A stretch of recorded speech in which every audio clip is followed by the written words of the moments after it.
Vamos a cambiar de tema ahora, vamos a volver a hablar de economía, un momento especialmente complejo, especialmente virulento, llamémosle, a nivel nacional, pero también a nivel internacional, con un panorama económico muy enrarecido, con una situación financiera, con respecto al sistema financiero muy compleja. Hay grandes salvatajes a bancos muy importantes. Bueno, el Silicon Valley Bank fue a la quiebra. Hay otros bancos en Estados Unidos muy complicados. El Credit Suisse debió ser rescatado y a pesar de eso hoy están bajando de forma muy importante las acciones. En medio de ese panorama tan difícil internacional está Argentina, que tiene sus propios problemas y muy graves. Venimos de conocer el índice inflacionario, 6,6 en febrero, 102,5 interanual, y hoy una familia necesita más de 177.000 pesos para no ser pobre. Ante eso, ¿qué puede hacer el gobierno? Es el gran interrogante. Lo queremos hablar con Carlos Egiaro, economista, con quien ya estamos en comunicación. ¿Qué tal, Carlos? Buen mediodía. ¿Qué tal? ¿Cómo están ustedes? Muy bien, muchas gracias, Carlos, por atendernos. Complejísimo el panorama nacional e internacional, ¿no? Sin duda. En realidad, la economía argentina está viviendo un combo de problemas que son muy llamativos en la complejidad que expresan y que plantean un escenario muy complicado de cara a los próximos meses. Te diría un combo de con cuatro ejes, ¿no? El primero vos lo mencionaste, la situación de la economía internacional. La economía mundial está pasando por un mal momento, por una combinación de factores también. Y yo resumiendo, para que miremos un poco hacia adelante lo que nos interesa a nivel nacional, yo estoy diciendo hoy en todos lados, la economía mundial está mal y dentro de 6 meses va a estar peor. Y por supuesto que una economía mundial llena de problemas y de inconvenientes, acelerándose, entrando en recesión en algunos lugares, es una mala noticia. Para la Argentina, para Uruguay, para Brasil, para Tanzania. Eso es una mala noticia que afecta obviamente el comportamiento interno. Lo segundo es que estamos frente al siniestro climático más duro de las últimas décadas. Más duro de las últimas décadas. Cuando terminemos de mirar lo que es este siniestro climático, la combinación de sequía, calor, helada, etcétera, dentro de un mes y medio nos vamos a encontrar con una estadística de pérdidas en el sector agropecuario que no tiene antecedentes en décadas. Y esto, por supuesto, que es un golpe brutal, no solo a la circulación económica, monetaria del sector agropecuario, sino de un montón de sectores conexos, incluso algunos que parecen no tan conexos. Esto realmente va a ser un golpe muy duro porque estamos hablando de miles y miles de millones de dólares y de pesos que no van a estar circulando en los próximos meses. Río Cuarto, particularmente, como tantos otros lugares, lo va a sentir claramente. Lo va a sentir claramente. Este es el segundo factor. El tercero es que está en ejecución un plan, que es un acuerdo con el Fondo Monetario Internacional, que de hecho expresa una política de ajuste. Porque si vos me dijeras, che, mirá, acá se pudrió todo, la producción se perdió, el contexto internacional está mal, entonces el gobierno debería ejercer una política anticíclica, poner recursos, aumentar el gasto público. No se puede porque hay un acuerdo con el Fondo Monetario que lo impide. Claro. O sea que hay un tercer factor, es que careces de herramientas para actuar en una situación de emergencia como esta. Y el cuarto factor es el mismo proceso electoral. Hoy el nivel de incertidumbre es inmenso. No solamente que no sabes nada, no sabes ni quiénes son los candidatos, ni quiénes son los frentes que se van a formar, no sabes nada. Entonces, en realidad, eso también hace que quien está en una política de inversión la frene, y dice, yo voy a desencillar hasta que aclare, y con esa incertidumbre, entonces, se te cae la inversión privada, y por supuesto que también, digamos, la incertidumbre genera una situación de cautela también en los consumidores, ¿no es cierto? De tal forma que esa combinación de factores está empujando la economía argentina a un proceso de desaceleración que va a ser un escenario abiertamente recesivo en la segunda mitad del año. Y cuando alguien me dice, no, bueno, pero bueno, va a tener que hacer algo, va a tener que sacar un conejo de la galera, aplicar alguna política. No, acá no hay ningún conejo ni hay ninguna galera. El margen de maniobra para poder aplicar políticas anticíclicas prácticamente no existe de cara a los próximos meses, de tal manera que efectivamente el escenario va a ser muy complicado.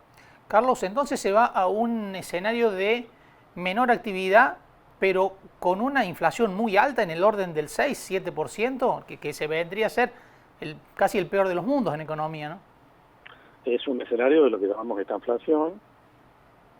Yo particularmente estoy del lado de los que consideran, ciertamente soy de los hay poca gente que esté pensando esto, pero yo creo que la inflación, que vos mismo dijiste está en el 102% anualizada, va a terminar el año, a mi juicio, en torno al 80-85%.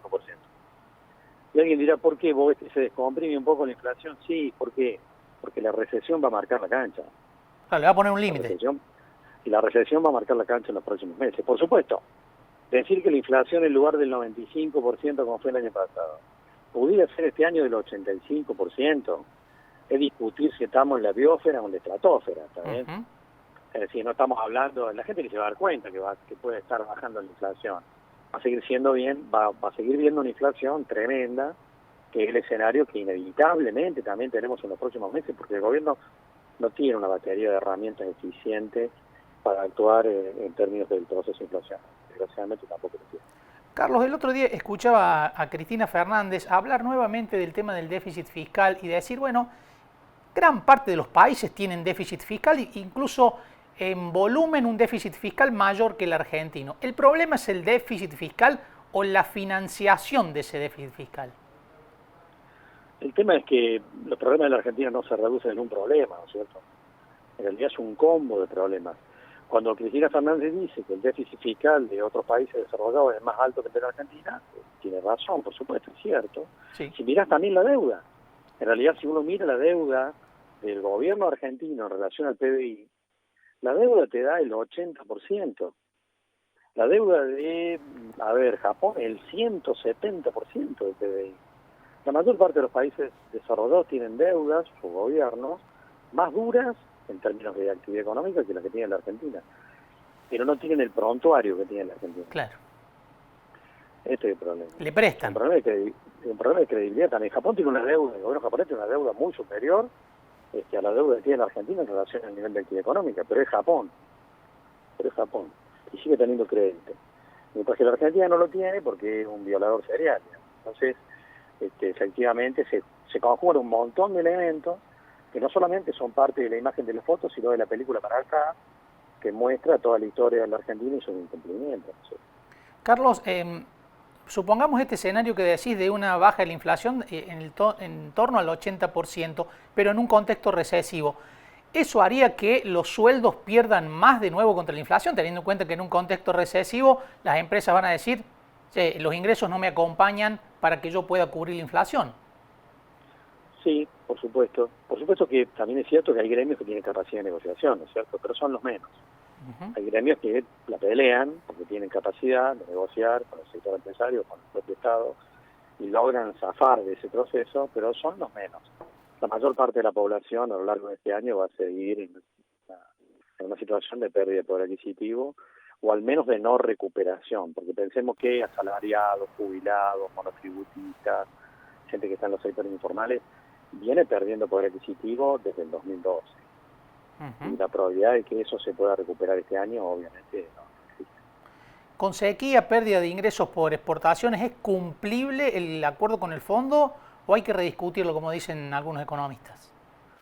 Bueno, Sergio Massa ya consiguió que el Fondo Monetario flexibilizara uno de los puntos, que es el objetivo de acumular más reservas para fin de año. Ese punto el Fondo Monetario accedió a flexibilizarlo, no así los otros, entre ellos, por ejemplo, el punto que establece que las tasas de interés en el sistema financiero argentino, las tasas efectivas, tienen que situarse por encima de la inflación. Ese es un punto explícito del acuerdo, lo cual explica la decisión del Banco Central de ayer de subir las tasas de interés. O sea, en ese punto el gobierno argentino está cumpliendo lo que dice el acuerdo. Bien. Carlos, muchísimas gracias por este contacto con nosotros, un gusto, como siempre. Chao, que la pasen bien. Igualmente. Carlos Egiaro, economista. Bueno, un panorama muy complejo. Carlos es de quienes piensan que, a diferencia del año pasado, la inflación podría no estar este año en el orden del 100%, sino bajar algunos puntos, incluso hasta el 80%, pero ¿por qué? Por un contexto de una economía recesiva, ¿no? Por una pérdida de actividad, por lo tanto una pérdida de compra de la gente, de movimiento en el mercado, que haría que los precios tengan un techo, es decir, sería un panorama con una inflación más baja, según Segiaro, pero mucho más complejo en términos de actividad, de poder adquisitivo de la gente, de movimiento económico, de creación de empleo, un año muy difícil que a todo lo que está ocurriendo a nivel internacional, a la sequía, que mencionaba muy bien Carlos Ejiero, que va a tener efectos muy importantes en la economía argentina, hay que sumarle la incertidumbre política, porque estamos en un año electoral y a esta altura todo es imprevisión, imprevisibilidad, no se sabe hacia dónde va a ir el país en términos políticos.